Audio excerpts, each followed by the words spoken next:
Kung nag-aaral ka ng estratehiyang militar at di mo gets ang kontra-opensiba sa Kharkiv noong Setyembre 2022, namimiss mo ang isa sa pinakamahusay na taktikal na galaw sa makabagong digmaan.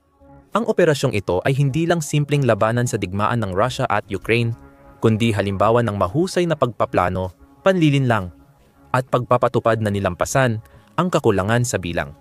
Ang mga nangyari noong Setyembre 16, 2022 ay dapat pag-aralan sa bawat akademyang militar sa loob ng susunod na 100 taon. Hindi lang basta nanalo ang Ukraine sa isang labanan. Ipinakita nito kung paano kayang buwagin ng isang mas maliit at mas mabilis na puwersa ang isang sinasabing mas makapangyarihang kalaban sa pamamagitan ng dalisay na estratehikong katalinuhan. Ito ay parang David laban kay Goliath para sa ika-21 siglo.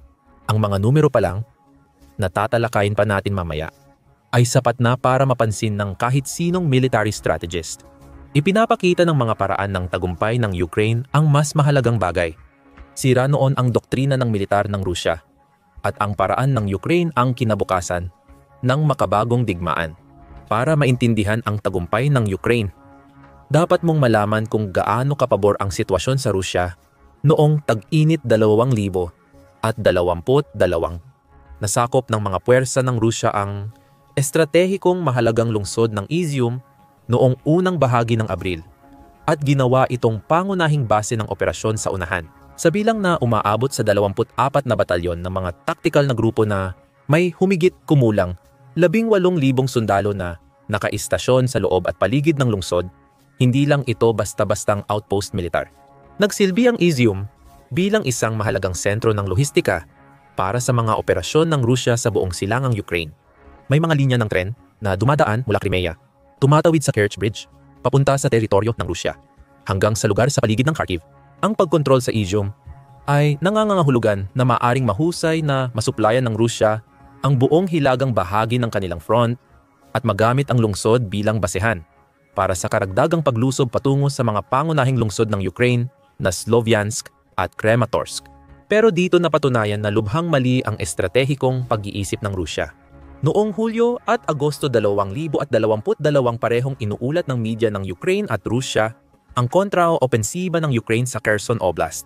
Noong Agosto, nabawasan ng kalahati ang mga batalyon ng Rusya sa Izium dahil inilipat ang puwersa papuntang Kherson.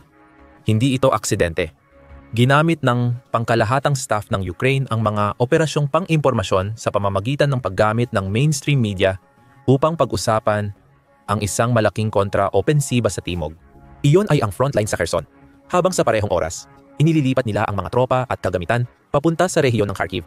Isa itong klasikong panlilinlang. Napatunayan itong lalo pang kapaki-pakinabang sa estratehiyang militar ng Russia noon. Nasanay sa mabagal, ngunit tuloy-tuloy na pag-usad sa rehiyon. Kampante ang Russia na may lakas sila sa labanan sa lupa.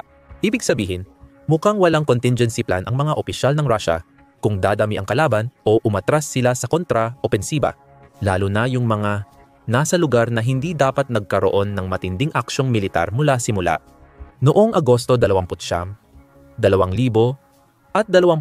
inanunsyo ng Southern Command ng Ukraine ang pagsisimula ng matagal na inaasahang kontra-opensiba sa Kherson na nagdulot ng eksaktong tugon na nais ng Ukraine. Ang Russia ay nagmamadaling ilipat ang kanilang pinakamagagaling na unit papunta sa timog, kaya naiwan ang Kharkiv na pinoprotektahan lang ng mga pangalawang klaseng puwersa. Habang nalilinlang ang mga komandante ng Russia ng estratehiya ng Ukraine, tahimik na naghahanda ang isang lalaki para sa isa sa pinaka-epektibong operasyong militar sa makabagong kasaysayan. Noong Setyembre 2022 si Alexander Syrskyi, pinuno ng depensa ng Kiev sa simula ng pananakop, ay ginawaran ng titulong bayani ng Ukraine. Dahil sa serbisyo niya, pinamunuan niya ang Ukrainian Land Forces sa Kharkiv Oblast. Pinamunuan niya ang kontraopensiba at si Syrskyi ang arkitekto nito. Hindi lang sa taktikal na pagpaplano magaling si Syrskyi, kundi pati sa pag-unawa sa kahinaan ng doktrinang militar ng Russia. Noong tagsibol 2022, inisip na ni Syrskyi ang opensibang operasyon sa hilaga ng Balakilya at Izium na magbabanta sa mga puwersang Ruso sa dalawang lungsod. Noong tag-init, Hinikayat ng punong kawal ng Ukraine ang mga commander na magmungkahi ng diversionary operations para ilihis ang mga puwersang Ruso mula sa Kherson. At iniharap ni Syrskyi ang kanyang ideya. Ngunit ang plano ni Syrskyi ay lumampas pa sa mga taktikal na konsiderasyon. Plano ni Syrskyi ang mabilis na pag-usad ng hindi direktang umatake sa mga bayan at lungsod para maiwasan ang casualty. Ipinakita ng pamamaraang ito ang mataas na pag-unawa sa mga prinsipyo ng makabagong pakikidigma. Mas mahalaga ang momentum at psikolohikal na epekto kaysa matagalang labanan sa lungsod. Ipinakita ng paghahanda ang pagtuon sa mga detalyeng mahalaga sa tagumpay. Bago ang operasyon, bawat brigada ay binigyan ng hindi bababa sa 8 M700 at 77 howitzer. Hindi ito basta ginawa. At tiniyak nito na magkakaroon ng napakalaking kalamamangan sa firepower ang mga puwersa ng Ukranya sa mismong punto ng labanan, na nagbigay daan sa mabilis na pagbutas ng mga depensang linya ng Russia, na nangangahulugang handa na ang lahat para sa isang ganap na opensiba. Noong ika-6 ng Setyembre, 2022 inilunsad ng mga puwersa ng Ukranya ang pag-atake. Sumulong sa teritoryong okupado ng Russia at nabigla ang mga mananakop. Matapos tipunin ang puwersa, 10 milya hilagang kanluran ng Balakilya, nagsimula ang tropang Ukranyo ng kontra-opensiba sa Kharkiv Oblast at napaurong ang Russia sa kaliwang pampang ng Donetsk, Serednaya, Balakaya. Kasama sa mga puwersang Ukranyo ang espesyal na puwersa, mga tangke, armored personnel carrier, at tropa ng ika-72 mekanisadong brigada. Napakawasak ng unang paglusob. Bandang 3:30 ng umaga noong Setyembre, 6 sinimulan ng ika-25 Airborne Brigade ng Ukranya ang pag-abante matapos ilang oras ng tuloy-tuloy na pambobomba ng artilyeriya sa mga posisyon ng Russia. Sa unang araw, umabante ng 11 milya ang ika-25 Brigada at narating ang baryo ng Bolokivyar, mahalagang sangandaan ng kalsada sa rehiyon. Dahil dito, nagamit ng Ukranya ang mga kalsada para sa karamihan ng kanilang opensiba, na labis na nagpapabilis sa kanilang paglusob. Ang mabilis na pagbagsak ng mga Ruso sa Kharkiv ay nagpakita ng mahahalagang kahinaan sa militar ng Russia na patuloy nilang nararanasan. Habang tumatakas ang tropang Ruso mula sa puwersa ng Ukranya sa Hilagang Silangan, nagdiriwang naman ang mga taga-Moscow ng ika-800 at 75 anibersaryo ng lungsod. Ipinakita ng agwat sa pagitan ng labanan at pananaw sa Moscow ang malalim na suliraning institusyonal ng Russia. Noong Setyembre, umabante ng 31 milya ang mga tropang Ukranyano sa teritoryong okupado ng Russia. Nabawi ang Balaklaya at Shevchenkova. At narating ang Kupiansk sa Setyembre 10. Matitibay ang mga posisyon ng Russia, pero agad itong bumagsak na may kaunting paglaban lang. Agarang naramdaman at malubha ang psikolohikal na epekto sa mga puwersang Ruso. May mga analistang nagsabing, ito ang unang beses mula ikalawang digmaang pandaigdig na buong unit ng Russia ay nawala sa labanan. Naaalala ng mga sundalong Ukranyano kung paanong nagmamadaling tumakas ang mga puwersang Ruso. Iniiwan ang maraming bala at bagong kagamitang militar. Naging tropeyo ng mga Ukranyano ang marami sa mga ito at isinama ang tangke at artilyeriya sa serbisyo ng Ukraine. Nakagugulat ang dami ng nawalang kagamitan ng Rusya. Ayon sa mga Ukranyano, 2,850 sundalong Ruso ang napatay nila mula Setyembre 6 hanggang 11. Sinabi nilang nasira nila ang 500 at 70 kagamitang militar, kabilang ang 86 na tangke, 100 at 58 armored vehicles, 100 at 6 na artillery, at 159 na sasakyan. Samantala, 46 pang iba pang kagamitan ang nawala rin, kabilang ang 6 na eroplano at 7 helicopter.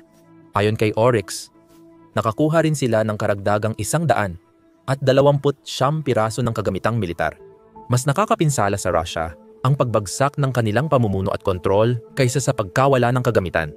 Gamit ang high mobility artillery rocket system, sinira ng Ukranyano ang mga imbakan ng bala ng Russia at pinahina ang kanilang pamumuno. Dalawang yaman na mahalaga at hirap palitan para sa Russia upang maging epektibo ang militar nila. Kahanga-hanga ang mga taktikal na tagumpay. Ngunit ang estratehikong epekto ng operasyon ng Ukraine sa Kharkiv ang nagpapatunay na ito'y masterclass sa modernong digmaan. Napansin ito ng Institute for the Study of War. Ang mabilis na kontra-opensiba ng Ukraine ay gumugulo sa mga linya ng komunikasyon ng hukbong Ruso sa Hilagang Luhansk Oblast at magdudulot ng seryosong sagabal sa mga operasyon ng Russia. Hindi lang ito tungkol sa teritoryo, kundi sa sistematikong pagbuwag sa kakayahan ng Russia na magsagawa ng maayos na operasyong militar sa Silanggang Front. Nagpatuloy ang mabilis na pag-usad kung saan muling nabawi ng mga puwersa ng Ukraine ang Izium at natiyak ang pag-access sa Ilog Oskil. Ayon sa ulat, noong Setyembre, 11 nakapasok ang puwersa ng Ukraine ng 45 milya sa linya ng Russia at nabawi ang 3,000 kilometro kwadradong teritoryo. Ang pagbawi sa Kupiansk ay lalong sumira sa lohistika ng Russia bilang sentro ng Ryles. Ang pagkawala nito ay nangangahulugan na hindi na magagawang maglipat ng kagamitan at mga sundalo ang Russia papasok at palabas ng Izium, na nag-iwan dito na halos walang depensa sa kabuuang plano ng pananakop. Bukod pa rito, kung walang matibay na supply, maaaring manganganib ang estruktura ng lohistika ng Ukraine sa paligid ng Kharkiv na kontrolado ng Russia. Napilitang umatras ang mga sundalong Ruso na walang karamihan sa kagamitan at supply, kaya't hindi sila handa laban sa puwersa ng Ukraine. Ang mabilis na pag-usad ay ibig sabihin ginagamit ng Ukraine ang pincer strikes para paghiwalayin ang mga unit ng Russia at pigilan ang sabayang pag-atras. Tumugon ang Ministry ng Depensa ng Russia sa mga pangyayaring ito sa pamamagitan ng pag-aangkin na ang mga puwersa ng Russia sa Balaklaya at Izium ay magre-retiro sa lugar ng Donetsk upang makamit ang mga layunin ng espesyal na operasyong militar para palayain ang Donbas. Ito ay wikang militar para sa isang kahiyahiyang pag-atras at alam iyon ng lahat. Pagkatapos ng paunang pag-atake na iyon upang pahinain ang lohistika ng Russia at palayain ang mga mahalagang estratehikong himpilan sa lugar, naging medyo maayos ang natitirang bahagi ng kontraopensiba. Pagkatapos i-anunsyo ng Russia ang pag-atras, umalis ang karamihan sa mga puwersa patungong hilagang silangan sa Ilog Oskil. Mahalagang punto ng labanan para sa Russia dahil ang ilog ay lumikha ng natural na hangganan na kailangang tawirin ng Ukraine upang mapalaya ang buong rehiyon. Umatras ang mga puwersang Ruso sa Liman, mahalagang sentro sa silangan ng Ilog Oskil sa Donetsk na nagsusupply sa Kharkiv mula Russia sa labanan. May mga ulat na noong Setyembre 13 pa lang, nagawang tumawid ng Ukraine sa ilog at kontrolin ang mahahalagang himpilan sa baybayin. Magiging basehan iyon para sa pagsalakay sa Liman. Noong kalagitnaan ng Setyembre, nahirapan ang mga puwersang Ruso sa Liman na tugunan ng kanilang pamunuan ang lumalalang sitwasyon. Sunod-sunod na nasakop ng mga Ukranyano ang mga kalapit na pamayanan at mabilis na lumalapit sa lungsod. Ngayon, naging kahinaan ng Russia ang dating mahalagang linya ng supply sa Liman dahil maaring lapitan ito ng Ukraine mula Donetsk at Kharkiv. Bukod pa rito, nakahanda na ang Ukraine na kontrolin ang mga linya ng supply mula Liman papuntang Luhansk na magreresulta sa tuluyang pagkaputol ng lungsod mula sa mga supply ng Russia. Pagsapit ng Setyembre, 30 na kalapit na ang mga puwersa ng Ukraine sa lungsod matapos tumawid sa Ilog Seversky Donetsk. Sumusulong sila sa timog at silangang bahagi ng Liman habang sinakop ang lupa sa hilagang kanluran ng nasabing lugar na nagbigay daan sa mga puwersa ng Ukraine na maputol ang natitirang kalsada na nagsusuplay sa mga puwersang sumasakop mula sa hilaga. Noong Oktubre 1, pumasok ang puwersa ng Ukraine sa Liman at napalibutan ang hanggang 5,000 sundalong Ruso na nagdulot ng malaking kaswalti sa militar ng Russia. Ang pagbawi sa Liman ang naging mabisang pagtatapos ng kampanya. Maaring sabihing panalo na ang Ukraine nang i-anunsyo ng Russia ang pag-atras noong Setyembre 11. Ayon sa Center for Strategic and International Studies, tumagal ang kontra-opensiba mula ika-6 hanggang ika-13 ng Setyembre. Panahong natawid ng Ukraine ang Ilog Oskil papuntang Donetsk at halos nabawi ang Kharkiv Oblast.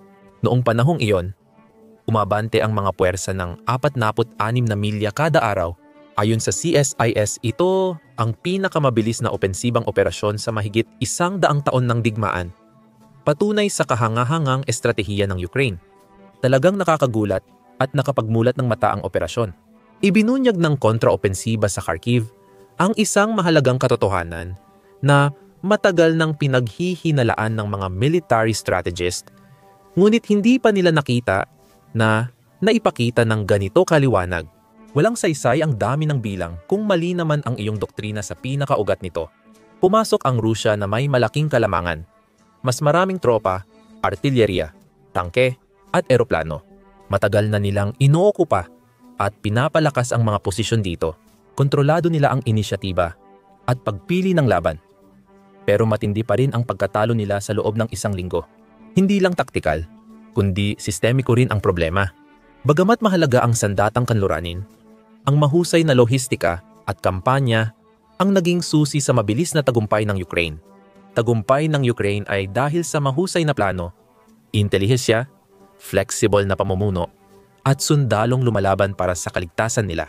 Napatunayan na hindi sapat ang sentralisadong pamumuno at matinding lakas ng apoy ng doktrinang Ruso laban sa mga Ukrainian na marunong mag-adapt at samantalahin ang mga oportunidad. Noong Setyembre 10 sinabi ng British Ministry of Defense na halos hindi ipinagtanggol ng hukbong Ruso ang karamihan sa mga teritoryong nabawi ng Ukraine. Hindi ito kawalan ng kakayahan ng mga Ruso per se, kundi ito ang hindi maiiwasang resulta ng isang sistemang militar na idinisenyo para sa ibang uri ng digmaan. Ang puwersang Ruso ay inangkop para labanan ang NATO sa malalaking tradisyonal na labanan sa kanilang teritoryo, gamit ang pinagsamang himpapawid at lupa na depensa. Sa ganong sitwasyon, magiging depensibong digmaan ito para sa Russia, na may kalamangan sa lugar at depensang panghimpapawid laban sa mamahaling sandata ng kanluran. Hindi talaga ginawa ang doktrinang iyon para depensahan ang teritoryo laban sa kalabang mabilis magbago at gumagamit ng teknolohiya para sa sariling pag-iral. Pinakasopistikado sa operasyon ng Ukraine sa Kharkiv ay ang mahusay na paggamit nila ng information warfare para impluwensyahan ang desisyon ng Russia. Ang panlilin lang gamit ang mga post sa social media, pati na rin ang mainstream media para ipakita ang mga peking planong militar, ay hindi naman talaga bagong estratehiya pagdating sa pagpaplano ng digmaan. Ang paggamit ng internet at peking balita na mahirap mapatunayan ay tanda ng ika-21 siglo. Ginamit ito ng Ukraine para mabawasan ang nakikitang antas ng banta na haharapin ng Rusya sa rehiyon ng Kharkiv matapos ang matagumpay na pagsakop. Ipinakita rin ng mga aksyon ng mga Ukrainyano ang posibleng kakulangan ng impormasyon at pagmamanman ng Rusya. Kung estratehiya mo sa digmaan ay base lang sa social media, dapat mo ring suriin ang galing mo bilang tagaplano. Hindi aksidente ang mga pagkukulang sa intelihensya. Bunga ito ng matigas na pamumuno na inuuna ang plano at propaganda kaysa pag-angkop. Ang mababang opisyal sa Rusya, lalo na sa frontlines, parang walang gaanong boses sa estratehiya sa kanilang lugar. Ang mga plano ay galing sa itaas, kung saan tila hindi alam ng mga nakatataas ang tunay na kalagayan ng digmaan, na halos 2 taon bago nila ito kinilalang digmaan, at hindi lang espesyal na operasyong militar. Nang simulan ng media ng Ukraine ang usapan tungkol sa opensiba sa Timog, hindi na lang sinuri ng mga komandante ng Rusya ang balitang ito gamit ang sariling intelihensya. Tinanggap nila ang kwento at nilipat ang puwersa. Ang tagumpay ng kontraopensiba sa Kharkiv ay nagkaroon ng epekto na lampas pa sa mismong larangan ng labanan. Ang tagumpay ng Ukraine sa Kharkiv Oblast ay nagpalakas ng kumpiyansa ng Kyiv at umaasa pa sa tulong militar ng kanluran. Mas mahalaga, ipinakita nito sa mga tagaplano ng militar sa kanluran na hindi lang kayang ipagtanggol ng Ukraine ang kanilang teritoryo. Kaya rin nilang magsagawa ng sopistikadong opensiba na maihahambing sa mga puwersa ng NATO sa mga nagdaang dekada. Sabi ni Dmytro Kuleba, kalihim ng ugnayang panlabas ng Ukraine, pinatunayan ng mga kontraopensiba na kaya ng militar ng Ukraine tapusin agad ang digmaan kung dadami pa ang armas mula kanluran. Pahayag na inulit ni Pangulong Volodymyr Zelensky noong Setyembre 12. Hindi ito propaganda ng Ukraine, kundi isang makatotohanang pagsusuri batay sa ipinakitang kakayahan sa labanan. Ang tagumpay ng operasyon ay nagkaroon din ng agarang epekto sa rehiyon. Sumiklab ang sagupaan sa hangganan ng Armenia at Azerbaijan matapos matalo ang Russia sa kontra-opensiba na nagpapahina sa lakas nito sa rehiyon. Kapag ang isang tinuturing na superpower sa militar ay nakaranas ng ganitong kahihiyang pagkatalo, mas lumalakas ang loob ng mga hamon sa impluwensya nito saan man. Kung di mo maintindihan ang kontra-opensiba sa Kharkiv habang nag-aaral ng estratehiyang militar, may mahahalagang aral kang namimiss sa makabagong digmaan. Aral 1. Pinakamabisang pampalakas ng puwersa ang panlilinlang. Mas epektibo ang operasyong pang-impormasyon ng Ukraine kaysa anumang armas sa pagtakda ng resulta ng labanan. Gamit ang estratehikong panlilinlang sa pagposisyon ng mga tropang Ruso, nagawa ng Ukraine na ihanda ang tagumpay bago magsimula ang labanan. Aral 2. Kritikal na kahinaan ang sentralisadong pamumuno. Hindi nakaangkop ang puwersang Ruso dahil kailangan pa nilang humingi ng pahintulot sa mas mataas na pamunuan bago magdesisyon sa labanan. Kayang gamitin ng puwersang Ukranyano ang mga oportunidad agad. Aral 3. Mas mahalaga ang lohistika kaysa lakas ng apoy. Nanalo ang Ukraine hindi dahil sa dami ng tangke o artilerya, kundi dahil winasak nila ang kakayahan ng Russia na mag-supply at mag-utos sa kanilang puwersa. Aral 4. Pinalalakas ng teknolohiya ang kakayahan, pero hindi ito ang lumilikha nito.